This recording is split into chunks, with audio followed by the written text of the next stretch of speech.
C'est une vieille histoire, cet arboretum. En fait, pour rester vraiment sur le site, on a commencé à chercher un terrain qui nous paraissait adapté pour faire un arboretum. On cherchait entre 10 et 15 hectares dans un rayon de 40 km autour de Tours à partir de 85.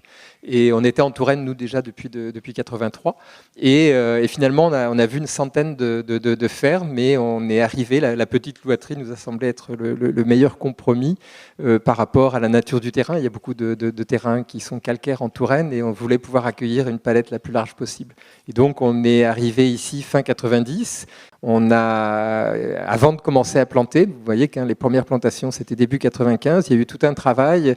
Alors, Michel Bouteau, mon frère, que vous avez dû apercevoir au niveau du parking, qui nous a aidés très fortement pour le levé topographique, aussi pour préparer l'étang qu'on a fait creuser.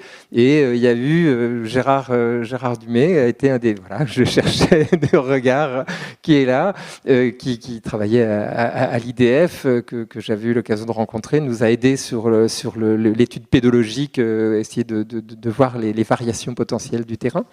Et on a travaillé avec Jean-Pierre Prime, qui est là-bas, qui va s'exprimer un peu tout à l'heure sur le projet paysager. Et donc, il y a eu, et moi j'ai beaucoup travaillé sur les associations de végétaux, parce on va reparler de comment sont plantés les arbres et les arbustes. Donc tout ça nous a amené à début 95. Avant de commencer à planter, je voulais être sûr d'avoir une vision complète de comment tout ça s'organiserait. Et en fait, alors pourquoi faire un arboretum? En fait, c'est moi j'ai vécu à la campagne et j'ai fait une formation en formation continue en aménagement paysager, ça s'appelait en espace vert à l'époque, à Nérac. Et je salue Patrice Dubois qui est parmi nous, qui a été la personne, c'est de sa faute en fait, tout est de sa faute, la personne qui m'a ouvert les yeux sur les arbres, qui m'a montré que les noyers avaient des feuilles composées. J'avais grimpé dans les noyers, j'avais jamais remarqué qu'ils avaient les feuilles composées. Je trouvais que c'était honteux. Donc voilà, décision de découverte des arbres, envie d'en planter un maximum, de les avoir autour de moi, des arbres et des arbustes, pour mieux les connaître. Et donc ça a été vraiment l'objectif initial. C'était très, très personnel, très, très privé.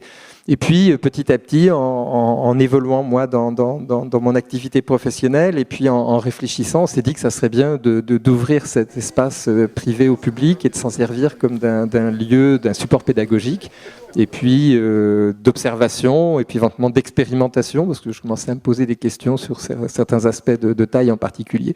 Et l'idée, ça a été, non pas de faire un arboretum de collection de plantes rares, mais d'avoir des végétaux, ce que l'on peut trouver, en fait, dans les pépinières de façon courante, dans les jardineries, donc la gamme courante, mais pas chercher à faire une collection thématique.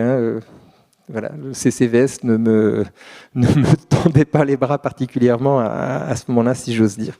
Et puis, à ces objectifs initiaux, il y en a d'autres qui sont arrivés progressivement, puisque ça, voilà, le temps a passé, et je reviendrai dessus, mais il y a eu l'idée de travailler sur les tailles, sur les différentes tailles que l'on peut faire sur les arbustes, et ça je vais le redétailler un petit peu. Et puis il y a eu 2003, et moi j'ai travaillé dans le domaine de l'arbre. Je travaillais en bureau d'études de paysage longtemps, puis à la ville de Tours comme responsable du patrimoine arboré, et on a bien vu les effets du changement climatique sur un certain nombre d'essences. Et donc là, j'ai essayé d'enrichir, il restait un petit peu de place, d'enrichir avec des essences dont on avait l'impression ou des informations qui nous semblaient dire qu'ils pourraient résister à ces problèmes de changement avec la sécheresse et la chaleur. Et puis, il y a un autre volet qui était entamé déjà depuis longtemps, mais qui est à la fois devenu à la mode et qui nous intéressait, c'est l'aspect des comestibles, avec une photo de 13 des sables qui vient d'être plantée.